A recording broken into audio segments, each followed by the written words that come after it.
Pension का पूरा पैसा विड्रॉ करने जाते हो, इस तरीके से आपको एरर दिखाई दे जाता है कि date of exit in respect of member is not available. DE2503 error code यहाँ पर दिखाई दे जाता है, मतलब आपका date of exit pension withdrawal के लिए अवेलेबल नहीं है।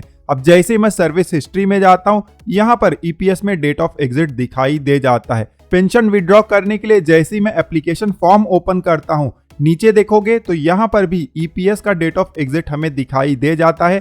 जिस पेज पर हमें एप्लीकेशन करना होता है उस पेज पर भी आपको डेट ऑफ लिविंग दिखाई दे जाता है। लेकिन फिर भी जैसे ही ड्रॉप डाउन से पेंशन विड्रॉल फॉर्म 10C का ऑप्शन आप सेलेक्ट करते हो, आपको इस तरीके से एरर दिखाई दे जाता है। अब हर जगह पर डेट ऑफ एग्जिट तो अपडेट है, लेकिन फिर भी date of exit not available का एरर हमें क्यों दिखाई देता है और इसका सोल्यूशन क्या है, उसके बारे में हम इस वीडियो में डिस्कस करेंगे। जैसे कि हम सबको पता है, डेट ऑफ एग्जिट अपडेट करने का दो तरीका है। Company date of exit update कर सकता है और अगर कंपनी नहीं करता है तो 2-3 महीने बाद हम खुद से अपना डेट ऑफ एग्जिट अपडेट कर सकते हैं। हमारे केस में हमने अपना डेट ऑफ एग्जिट खुद से अपडेट किया हुआ था। दिखा देता हूं, मार्क एग्जिट के पेज पर जाऊंगा तो यहां पर आप देख सकते हो नीचे रो दिखाई दे रहा है। 11 जून को हमने अपने ईपीएफ और ईपीएस का डेट ऑफ एग्जिट अपडेट किया हुआ था और आज डेट है 17 जून, मतलब लगभग 6 दिन हो गए हैं। अभी भी हमारा डेट ऑफ एग्जिट जो कि पोर्टल पर दिखाई तो दे रहा है लेकिन पूरी तरीके से सिंक नहीं हुआ है। अब कैसे पता चलेगा कि हमारा डेट ऑफ एग्जिट पूरी तरीके से सिंक नहीं हुआ है? मैं इस पीएफ मेंबर का ही एग्जांपल दिखा देता हूं। आपको ओपन कर लेना है पासबुक ओपन कर लोगे तो ऊपर आपको सर्विस हिस्ट्री दिखाई दे जाता है, इस पर क्लिक करो।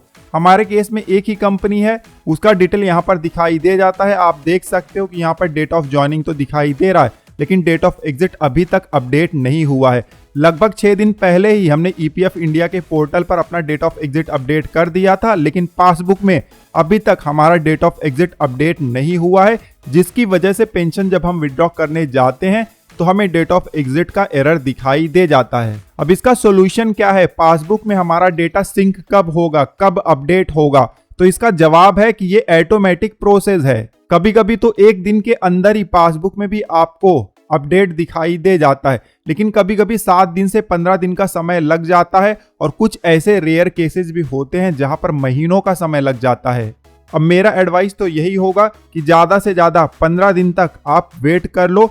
99% केसेज में 15 दिन के अंदर अपडेट हो ही जाता है। जो 1% बचते हैं जहां पर 15 दिन से ज्यादा का समय लग जाता है, तो उस केस में आपको ग्रेवियंस सबमिट करना है।